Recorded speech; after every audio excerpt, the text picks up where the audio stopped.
কাঁচা পাকা বড়ইয়ের বারবিস আচার খেতে কিন্তু খুবই মজা হয়, তাই তো আমি আজকে বানিয়ে ফেললাম কাঁচা পাকা বড়ইয়ের ঝাল ঝাল বারবিস আচার। এই আচারটা যেমন খেতে হয়েছে তেমন দেখতে হয়েছিল। যাই হোক, আজকে এটাই শেয়ার করতে যাচ্ছি আপনাদের সাথে।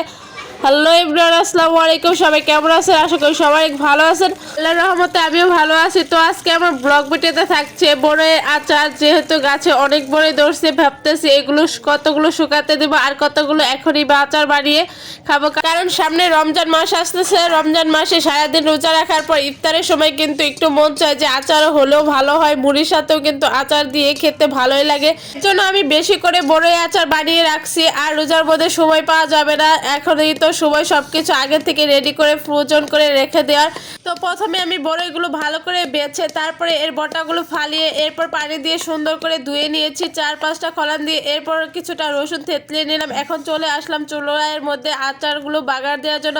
এখানে আমি প্রথমে সরিষার তেল দিয়ে দিয়েছি, তারপরে দিয়ে দিলাম রসুন কুচি, দিয়ে একটু ভাজা ভাজা করে তারপরে বড়ইগুলো এর মধ্যে ছেড়ে দিব। ছেড়ে এগুলো একটু ভাজা ভাজা করে নিব। তারপরে এর মধ্যে আরও অনেক কিছু অ্যাড করব, যেমন পাঁচফোড়ন, তারপর শুকনো মরিচ, এরপরে লবণ, চিনি, এগুলো দিয়ে সুন্দর করে আচারটা বানিয়ে নিলে হয়ে যায়। বেশি কিছু লাগে না আচার বানাতে, তেমন কিন্তু বেশি কিছু লাগে না, অল্প কিছু জিনিস হলেই কিন্তু সুন্দর করে আচার বানানো যায়।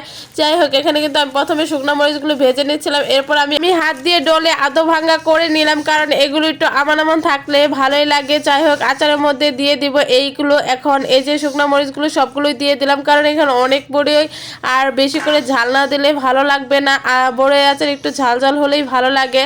যেহেতু এগুলো কাঁচা বড়ই, তাই এরকম একটা লেটকা লেটকা কালার আসছে। যাই হোক, এগুলো কিন্তু একটু অনেকক্ষণ নেড়ে চেড়ে তারপরে এগুলো শুকিয়ে নিতে হবে। আর এটা আচার বানাতে একটু বেশি সময় লাগছে, কারণ কাঁচা বড়ই আচার বানাতে একটু দেরি হয়। এই যে এখন আমি এখানে চিনি দিয়ে দিচ্ছি। এখানে কিন্তু আমার অনেক চিনি লাগছে, প্রায় আমার 1 কেজির মতন চিনি লাগছে। যাই হোক, আমি কিন্তু এখানে আরও চিনি দিয়ে সুন্দর করে এগুলো এখন মিক্স করে নিব নেড়ে চেড়ে বড়ইয়ের সাথে। যত এগুলো জাল পাড়া হবে ততই কিন্তু কালারটা চেঞ্জ হতে থাকবে আর আচারগুলো কিন্তু আস্তে আস্তে কমতে শুরু করবে আর একটার সাথে আরেকটা লেগে শুকিয়ে যাবে। যাই হোক, এই যে আমি কিন্তু এক কড়াই আচার বানিয়ে ফেলছি। আপনাদের সবার দাওয়াত এই আচারের, যার যার আচার খেতে মন চায় তো আমার বাসায় চলে আসবেন। আচারগুলো আপনাদের জন্য, আমাদের জন্য, সবার জন্যই বানাইছি। এখন কিন্তু আরেকটু জাল দিলে হয়ে যাবে। এখানে কিন্তু আরেকটু চিনির প্রয়োজন ছিল, আমি তো আরেকটু চিনি দিয়ে দিলাম। এরপর আমি কিন্তু এখানে পাঁচফোড়নও দিয়ে দিয়েছি, ওইটা স্কিপ হয়ে গেছে, লবণও দিয়েছি। আর সব কিছু দিয়ে ভালো করে নেড়ে চেড়ে তারপরে এগুলো 2-1 দিন জাল করে নিলে কিন্তু সুন্দরভাবে হয়ে যায়। যাই হোক, আমি এক জালে বানিয়ে ফেলছি। এরপর এগুলো একটা কাচের বয়মে ভরে সংরক্ষণ করে বা ফ্রিজে রেখে দিলেই হয়ে যাবে। আমার কিন্তু আচার বানানো শেষ, এখন শুধু নামিয়ে একটু খেয়ে দেখবো যে কেমন হয়েছে। এত কষ্ট করে বানালাম, টেস্ট করে দেখি যে কেমন হয়েছে। তো আমি অল্প একটু প্লেটে নিয়ে এখন খেয়ে দেখাবো যে কেমন হয়েছে আচারটা।